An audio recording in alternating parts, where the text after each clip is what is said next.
everybody, Scott Carson with MzeroA.com, and what a way to start off the show, right? I apologize for the delay. This is the first time we've done a live event on YouTube like this, so we were working out the bugs. I think we got them figured out, and thank you so much for those who hung in there.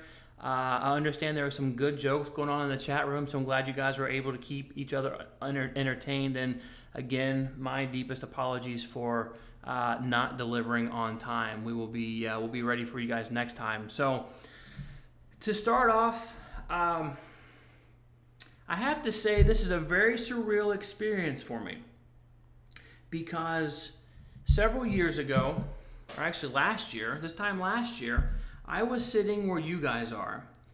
I was trying to become a pilot. I had a lot of doubt. My flight training wasn't going that good. I was looking for answers and I didn't know where to go. And a friend tipped me on to MzeroA.com and obviously this website, this company here. And so I became a huge fan and I became inspired. I was... where you guys are sitting right now, I was.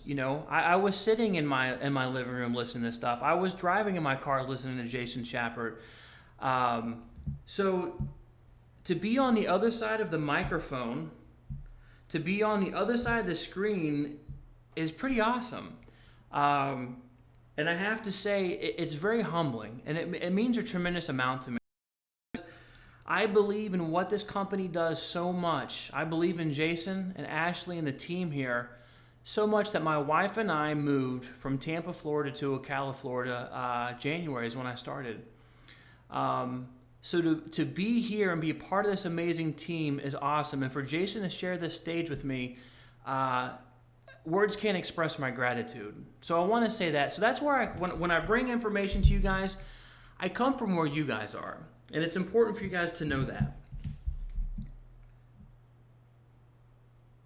So how all this came about, as Jason and I became good friends, we kind of started sharing stories about challenges that we had, times where flight training didn't go that good, times where we wanted to give up, times where we quit. And then we started talking to other people, and Jason had been doing this for a while, so he'd heard from other people about all the challenges out there, and they're so common, but there's really not a place to bring it all together where you can sit where you are now, hear someone's challenges, learn how they overcame them, and be inspired. Because you are not alone. Whatever challenges you are facing right now, someone else out there has. So we want to create this platform for everybody to plug into.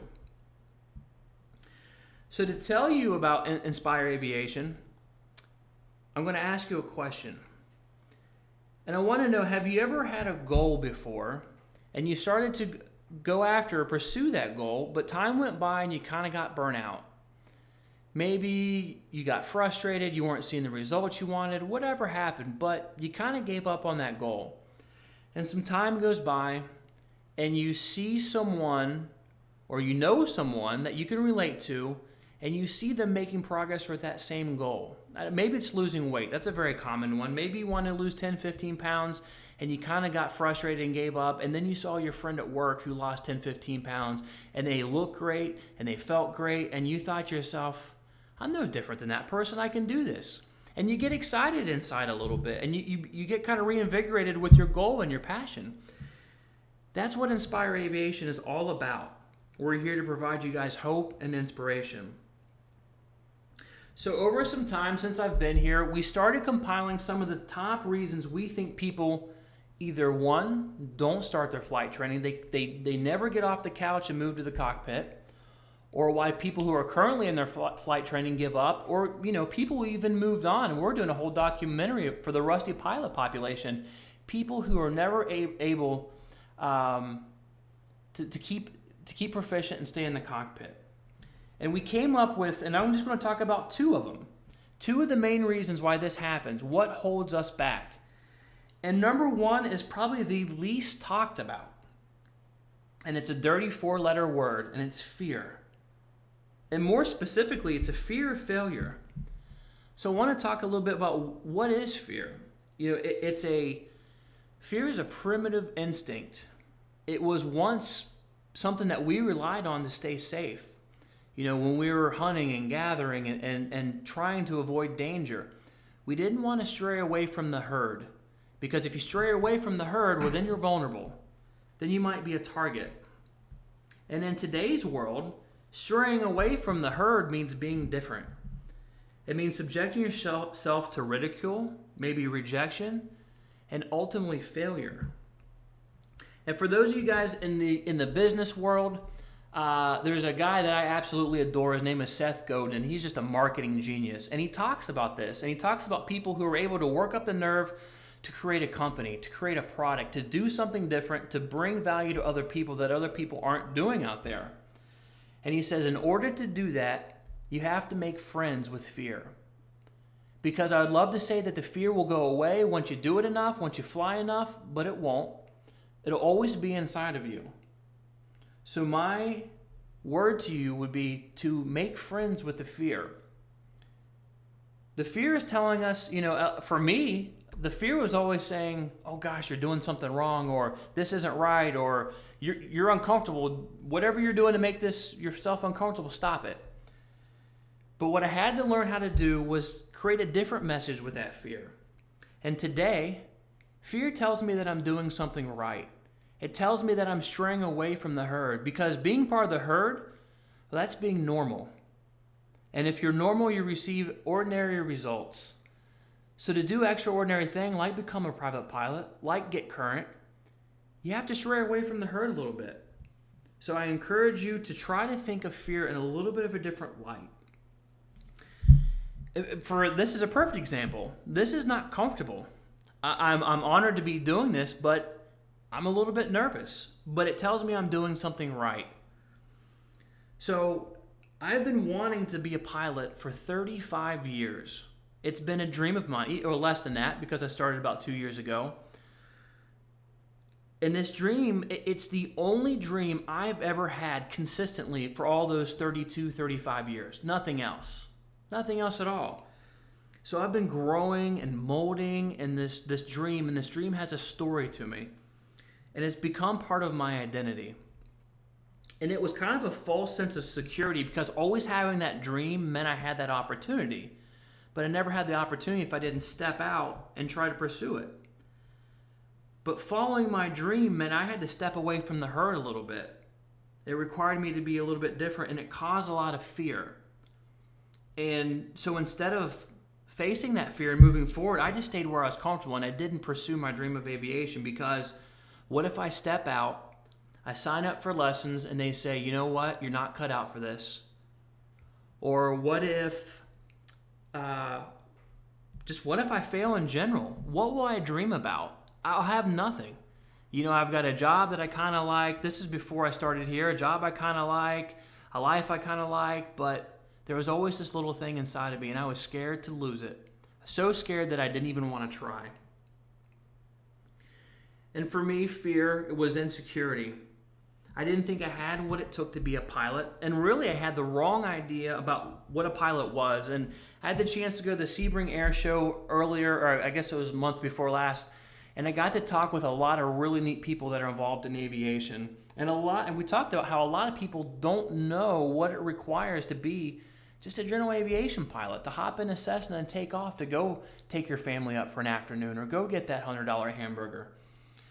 I thought I had to be like Chuck Yeager, Neil Armstrong. I thought I had to be physically gifted. I thought I needed to be good at math. And really, these are things that I never explored. I just took them as a fact, and I just stopped there. I never really went out and sought more information. So how did I work through this fear? Well, I had a ton of support, and because I couldn't do it by myself. And I stayed plugged in. For me, my biggest support is my wife. And if you guys saw the preview on MzeroA.com, you heard me kind of talk about it. But, I worked up the nerve. There was a time in my life where I thought, man, who am I and what did I do with myself? Because this is not the life I wanted. And I wanted to be more intentional with who I was, career-wise, hobby-wise, family-wise, everything. And so I set out, I wanted to become a private pilot. and my wife was there with me, and I would come up with excuses like, you know what, maybe this isn't the right time. Or, you know, so we're starting to make decent money now, let's put this in savings. And she would just kind of smile and laugh and say, no, you're just making up stuff. And she was right, but it took her to help me understand that my fears, my doubts were just lies that I told myself. She was a mirror of the truth because I didn't have a reason not to do it. And I could not have done it without support. So challenge number one to you guys out there, no matter what situation you're in, is to find support by what we call staying plugged in. And as we've worked on this Rusty Pilot documentary, it's been a subject that's come up over and over and over. Whether you're in aviation or you're trying to get back into it, staying plugged in is key. So how do we do that? Well, we can start small. You can read a book about aviation. Listen to a podcast. I mean, I've listened to pretty much every one of Jason Shepard's podcasts. And as much as I love MzeroA.com, he's not the only one. There's so much good content out there. People who are just inspiring people to reach their dreams. Go find it. Listen to it. Get a magazine subscription. Get an AOPA membership. Get a flight training magazine. It doesn't cost very much. Go volunteer at your FBO, or, you know, if you're lucky enough to have an air show close to you, these people are dying for volunteers. Go volunteer. You'll just be so excited. Join an EAA chapter. It's in most communities, they meet once a month. They have breakfast. There are people who are pilots, people who aren't pilots, but the common theme is everyone loves aviation. So what I want you to take away from this is the farther you get away from aviation, the less likely you are to stay at it. Fear number two, or the number two reason people don't leave their couch, or they don't get current, or they don't become proficient again, is money. And most people would just say, I don't have enough money, and they stop right there, which is a shame because all you've done is identified the problem. It'd be similar to driving in your car stops, and you realize, I'm out of gas, and you just stop right there. But we don't do that. And that example is a little bit absurd, but it's like that with money. We just simply realize that we don't have enough. And I'd even go a level deeper than that. Do you even know how much it costs to become a private pilot? Or you just heard it's expensive and you haven't investigated any further? And we've got some numbers we're going to crunch here in a little bit. I'm going to take a drink of water. And it costs about $10,000 to $12,000 to become a private pilot. And that is a lot of money. Very few people just have $10,000 to $12,000 they can take out of their wallet and plop down on the counter at the flight school and say, I'm ready to go. So that number seems very unattainable. But there's a saying that says, how do you eat an elephant? Well, you eat that elephant one bite at a time. So let's break down this 10,000, 12,000 elephant into bite-sized numbers. And Jason and I were talking about this morning, and it's crazy. But AOPA just released these numbers. The average student is getting their license in 65 hours. And there's some reasons to that. We can get into that later. But, you know, people flying complex airplanes with, you know, glass cockpits, high-performance airplanes. And so it's taken a little bit longer. So, and I came up with a couple numbers. Let's say the average airplane costs $125 an hour to rent, and that's wet. That means it has gas in it. And you may be saying there, Scott, I pay more than that, or you may be saying, Scott, I pay a lot less than that. But let's just say that's a good average, because I've paid as little as $100 and over, and then sometimes as much as $150. And from what I see, flight instructors, you know, range between $45 and $50. Some places a little cheaper, some places a little more. So I'll go with 50. So we'll say $175 an hour is what it costs with plane and instructor. So if we take that 175 hours and we multiply it by, or $175 an hour, and we multiply it by the national average of 65 hours, the total is $11,375. And just for argument's sake, we're just going to call it $11,500, even call it $1,200.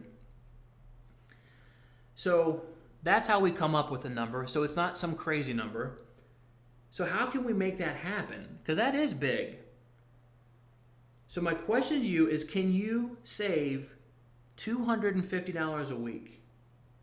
Do you go out to eat every week? Do you go to Starbucks? Do you drive an expensive car when you maybe can't afford it? I know I did. Is there ways that you can cut back on groceries?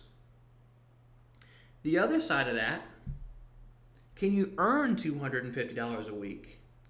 I used to deliver pizzas for Papa John's, and I made $250 a week. I've worked at Home Depot. There's so many odd jobs out there that people don't want to do, and they're willing to pay someone just to show up and do it. Can you clean cars? Could you cut grass? Could you rake leaves? Could you clean someone's house? I think if you could do that, you could probably come up with $250 a week.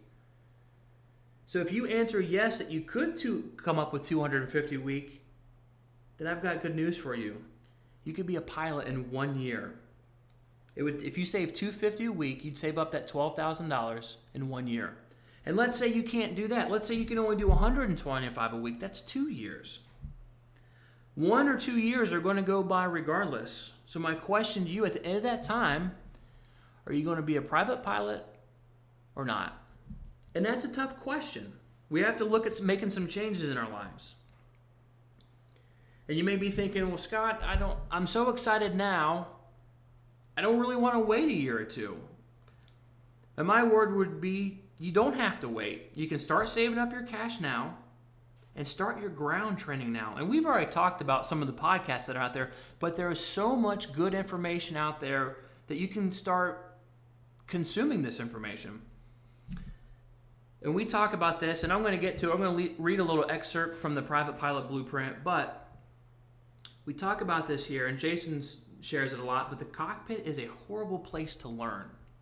So I encourage you to start your ground training. What are some of those things? So what is ground training? What can you do before you have enough money to save to start flying? Well, as I mentioned, get a copy of the Private Pilot Blueprint, and it is my favorite book that Jason's done. When he launched it about a year and a half ago, he did a webinar that was just, man, I was so excited. I felt like I could do it. So I recommend you go into MzeroA.com, go into the store there, and you'll see under books, you'll see Private Pilot Blueprint. I mean, we're giving it away for free. All you have to do is pay for the shipping. Besides that, 2 of the books that you're going to have, they're very basic. Every pilot has one, pretty much, and it's cheap. Get yourself a copy of the Pilot Handbook of Aeronautical Knowledge, people call it PHAK for short, and a copy of the Airplane Flying Handbook. We sell them, you can get them anywhere. And start learning that material, because that's what you're going to need to know to be a pilot. And then once you have a little of that information, you can do things like chair fly. We'll go into that a little bit. You can get a sim. You can get X-Plane for about $100, and if you got a little extra money, you can get a yoke and rudder pedals and make it even more real. But you don't even have to have that. If you've got a little cash between now and then, go ahead and save up for a ground school. Go ahead and get your written test knocked out. What will all this hard work get you? Well, it's going to help you reach your dream of being a pilot. That's number 1. But 2, if you can save up the cash and pay, you're going to get a discount. I know the 2 different schools that I've flown at, if you could put $1,000 down, they'd give you 10%. They'd give you $100. And that's a flight lesson. If you can give them $1,000 at one time. And then also, these people, they pay a merchant fee. Every time you use a debit card or you use a credit card, they pay 2%, 5%. And the dispatcher or the lady that works in the FBO, she may say, hey, we can't offer a discount. If you can't, ask to talk to the owner. This is his business. He looks at his profit and loss statement. I'd be willing to say he's going to give you a discount. And these guys have a lot of debt, and you plopping down $10,000 is pretty attractive. You might be able to, negotiate some other things.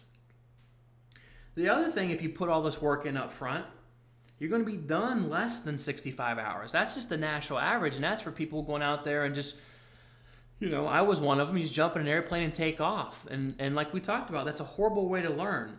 So if you chair fly, you study, you pass your written, and you show up with your $10,000, you're going to be done close to that minimum amount, not because you're ready. And that's the most important thing. When are you ready to get your license? And for people who do it right, they're ready within 40, 45 hours, maybe 50. But 65 is pretty outlandish. So what I want to do, I know I mentioned it a couple times. I'm going to read a quick excerpt from the Private Pilot Handbook. And Jason talks about chair flying in here. If you haven't done it, you may be thinking, what in the world is this? So he talks about chair flying. He says, I once heard a very good friend of mine, Eric Crump, the director of aerospace at Polk State College, say, the airplane is a terrible classroom. And hopefully that sounds familiar to you. It's a phrase I use to this day. That phrase is spot on. As student pilots, we just want to go fly. Yet we don't realize that the airplane is for demonstrating what we know and to polish our aviation skills. As a classroom, the airplane stinks. You cannot pull over to a cloud, park the aircraft at 3,000 feet, and go over steep turns on a notepad. That's like driving a stick shift car, texting, listening to NPR, talking to the significant other while driving 70 miles per hour down the interstate. Remember that? That's why I teach the art of chair flying. So, and Jason describes this, but picture this with me. You're sitting back in your comfortable lazy boy chair, and if you're driving, don't do this. You close your eyes and you begin to run through the power on stall procedures. After I perform my clearing turns, I'm going to begin to slow the airplane down to get its takeoff rotation speed. So if you've been in an airplane, just picture that. Maintain my heading and altitude. Picture what you have to do to accomplish that. I'm trying not to fixate on my airspeed indicator as I scan my instruments and look outside. Once I slow to my rotation speed, I smoothly apply full power, allowing the nose to come up. I glance at my turn coordinator briefly to make sure I'm keeping the airplane coordinated and holding my heading. As the nose continues upward, I can feel the controls getting sloppy. I can now hear the stall warning horn. There's the buffeting. There's a brake, nose down, wings level, nose slowly back to level, and the airplane is back to cruise. That's all it is. That is chair flying. And a story that, I can't remember where it came from, but a story that I heard a long time ago. There was a guy who was a prisoner of war, and to keep his sanity, he played a round of golf in his head every day. He played his favorite 18 holes every day, and he pictured everything. He pictured what the grass looked like, what the sun felt like, what the wind felt like, maybe what it smelled like out there. He pictured what it looked like to hit the golf ball, the spin of the golf ball, the way the golf ball moved when he hit it, where it would hit, where it would bounce, how it would roll, and he did that every day. And when that man was released as a prisoner of war, the first thing he did was he went to that same golf course and he played the best round he'd ever played in his life, not having picked up the club since he was a prisoner of war. Guys, that's how powerful this stuff is. And it is a new skill. It's going to feel weird and it's going to feel awkward and it's not going to make sense. But I promise you, it's something you can use in all aspects of your life, but just try chair flying. Last thing I'll really mention about money, and it's, I can't tell you how to spend your money because that's really none of my business, but I want to talk about another advantage of paying cash versus taking out a loan. And this, if you're going to make this a career, that's a different conversation, but more so for the weekend warrior, the guy who just wants to get his private pilot, the guy who maybe get his instrument rating. Let's say you take out a loan and you get your training finished, and it's a huge celebration. It's a big milestone in your life. Well, now you got to figure out a way to fly every week or every other week or once a month at the minimum so you can stay current. You don't fly for a while and you start to feel really bad about your capabilities of staying safe. And now you're not flying and you've got this huge debt. And now what was supposed to be this huge blessing in your life, this big exciting moment, it's kind of a curse. And you look at that bill you get and you think, this was the dumbest thing I've ever done. Being a pilot stinks. So how are you going to pay for that flying afterwards? So budgeting helps with that, but it's also building a new skill. So my second challenge, outside of finding a way to get plugged in, is to do a budget. Finances are a two-variable equation. It's income minus expenses equals monthly net. And hopefully for us, that monthly net is a positive number. Trust me, I've had it in my life where it's been a negative number. And for a lot of us, we tend to focus only on income because it's easier. We only look at one side of that equation. We only look at the income. We're missing a whole nother variable. To look at the expense part, our monthly bills, is a little bit painful. It requires some behavior modification. And I had the wrong idea for a long time. I thought I could just out-earn my spending. Well, eventually that caught up with me. And I had to learn, really, my life was upside down financially, and I had to learn how to fix it. So what I want you to do is to take out a piece of paper. And I want you to put at the top of that paper income, and then below that subtract all your monthly expenses. And this, don't make it a big ordeal, or you'll never do it. Just piece of paper, 5-10 minutes, and start to write your bills. And I bet most of you can't even remember what the bills are when they come out in the full amount. Some people are very detailed about that, but for the vast majority, we're not. You know, car payment, insurance, house payment, rent, cell phone, gas, those kind of things. And then see what is left over. And you're going to realize one of two things. You're going to realize, A, you're spending too much. You're going to see, my gosh, I should have an extra $200, $300, maybe more. Where is it going? And it's kind of cool because you feel like you're getting a raise. There's all this money you didn't know about that you're spending because you're not intentional with your spending. The other side is you're going to realize you have income issues if that number is negative. And you're looking at your monthly spending and you're thinking, I can't squeeze another dime out of this budget. I can't do it. I am at the bare minimum. Well, then you know, okay, let's focus on the income side of it. But regardless, now you have a roadmap. We've gone from just identifying the problem that it's too expensive. That's not even the problem. That's just our thoughts.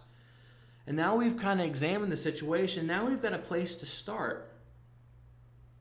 You know, if you're spending too much, find some ways to cut back. If you're earning too little, we talked about some of the opportunities out there. And I will say this is something that I had to do. I went to Marshall University in Huntington, West Virginia. And I moved to Tampa, Florida without a plan. I just thought, I've got my degree. People are going to want to hire me. This is going to be so exciting. And I found out I didn't graduate. And I can laugh at it now. And I remember my mom telling me about that. And she said, one day you're going to be able to laugh about this. And she's right. I took a class and then ended up dropping the class. And it was an error on my part because not finishing that class caused me to lose that credit. And because I lost that credit, I didn't graduate. So here I am in Tampa, Florida, living day to day with no margin for error in my life because I had no plan. And before I knew it, before I could get my college degree finished, I racked up $30,000 in debt. And I got my degree, I started making a little more money, but man, it didn't make a dent in this. But I kind of kept with the same lifestyle. I'd go out with friends, go out to eat. And I still had this ugly $30,000 demon in the back, staring at me. I was able to pay, and after I really started, and for those of you who follow Dave Ramsey, you know where I'm coming at with this. And for those of you who don't, I recommend it if you're having some financial problems, and that's all I'll say about that. But I was able to pay that $30,000 of debt off in 2 years, only making between $35,000 and $40,000. Now, I didn't have a life at all. But now I'm debt free. I don't have any debt. So by doing that, I was able to afford flying when it came up, because if I still had all those bills, I wouldn't have found money for flight instruction. And then today, because I have the skills of budgeting and I know how to find money and I know how to cut back, I can find money to fly today. It's financial freedom. And guys, I'm going to close with that. I hope you're able to get some good information out of that you can relate to some of this information. And we're going to take a couple questions, and one of them actually came in today. And Jason posted some information, and our friend Jacques, who's from overseas, wrote an email that he says it almost better than I could, and he really hits on what we're looking at. And he says, hey, Jason, I'm most interested in the statistic that 60% of students who solo never finish their training. And guys, that's another reason, if you're a weekend warrior, not to go into debt, because if you don't finish your training, then you got all this debt. But anyway, he says, I'll check the numbers, but I believe we have a similar attrition rate here in Europe. And then he says, did anybody study the root cause of this phenomenon, which is really what we're talking about today? Is it time, money, crisis? They might be the culprits, but I have a hunch they are not the key drivers. My feeling, which I would need to substantiate, is that the key driver is psychological. Some deep-seated and not verbalized fear of eventually finding oneself alone at the controls and simultaneously realizing how much one still has to learn. And we're all there at one point or not in our training when you're solo. But, he really hits on it here, fear. Commercial pilots don't have this problem. They will spend many years learning from a senior captain. The guy who has just soloed will not have that comfort. He knows the instructor will be less and less at his side. Too much pressure for 60% of the students, ? Maybe we should provide some mentoring for newly licensed pilots. This could be offered by older pilots who have plenty of free time. Am I on the right track? What do you think? Well, Jacques, I think you're absolutely right. I think, these studies are done by, an AOPA does them, and it's bad information in, bad information out. They ask general questions about, hey, if you have your flight training, why did you stop? And a lot of people say convenient excuses that I've used. They say, well, I don't have enough time now, or I ran out of money. And they say that because it's not very fun, and it takes a lot of humility to say, I don't feel very good about myself as a pilot. I'm kind of scared. I'm a little bit insecure. It's much easier to say, well, I just don't have time, than to say, I don't feel good about my training. So whether you're sitting there and you haven't worked up the nerve to start your flight training, or whether you're a current pilot or you're stuck in training, we all face the same demons. We all have to work through this fear. And when Jacques says maybe we should start something, to help mentor these pilots, that's what MzeroA is all about. That's what I loved it. It's this community. That's why I'm here. That's what this whole show is about. All right, guys, I'm not going to ramble on too much more, and let's see if we have any questions.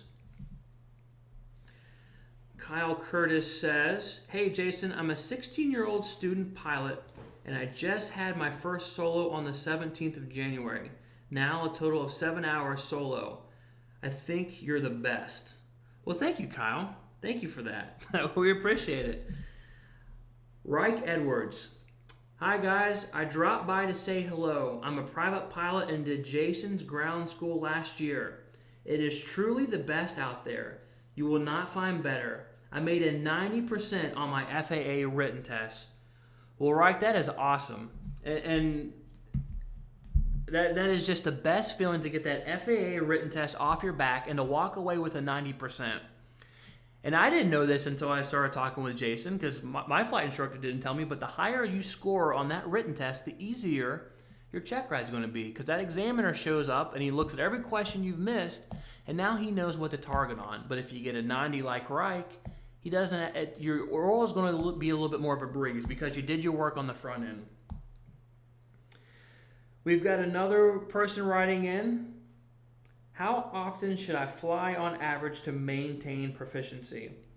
And that is, and it's hopefully I don't mess this up, it's ECuber 11. And that is a great question. And I will say it varies from person to person. It also depends on how much flight experience you already have. If you're a brand new pilot and you just got your license, gosh, maybe even under 100 hours, 200 hours, I would really try to fly at least once a week. It doesn't have to be for an hour. You could just go out and beat up the pattern for a half hour. But just don't forget what those controls feel like. Maybe it's a half hour going out there and practicing those emergency procedures.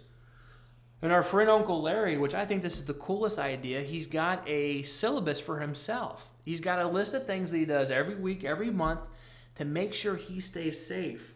So I would recommend that. It's one of those things you really have to know for yourself. And I always go by my gut. If you don't feel safe or you don't feel good, you're probably not. And if you do feel safe, well, then you are. And that's the way it was in my flight training. I knew when I was missing things. So I encourage you, if you're out there, eCuber 11, to do some of the budgeting that we talked about if you're struggling to come up with the money. To stay plugged in, to stay active if you're building up a little bit of fear and you're not feeling very confident in yourself. That's what we're all here for. So guys, I'm not going to ramble on too much. It looks like the majority of our questions. And I will say it is an absolute honor that you guys are here. It is so cool to be on the other side of this microphone. I mean, just last week I was sitting in here and I was listening to Jason do his webinar, sitting listening to him do his podcast, those things that I used to sit and listen to in my car, just like you guys are doing. So this is such a cool experience. But what the last thing I want to say is, Inspire Aviation is all about you. If you're struggling to reach your dreams, I want to hear from you guys. If you have overcome some major obstacles, maybe it was your limiting beliefs in yourself, maybe some financial things like we talked about, maybe a bad flight instructor, whatever that is, maybe health issues. Send me an email because I want to hear your story. Guys, you can reach me at scott@MzeroA.com. That's SCOTT@M. You can do the number spelled out or the actual number ZeroA.com. Because what we're going to do is we're going to look for some good, compelling stories. People who are stuck, people who aren't, people who've moved through, because we want to find the common message and help inspire everyone that's out there. Guys, my name is Scott Carson, and I'm here to inspire aviation.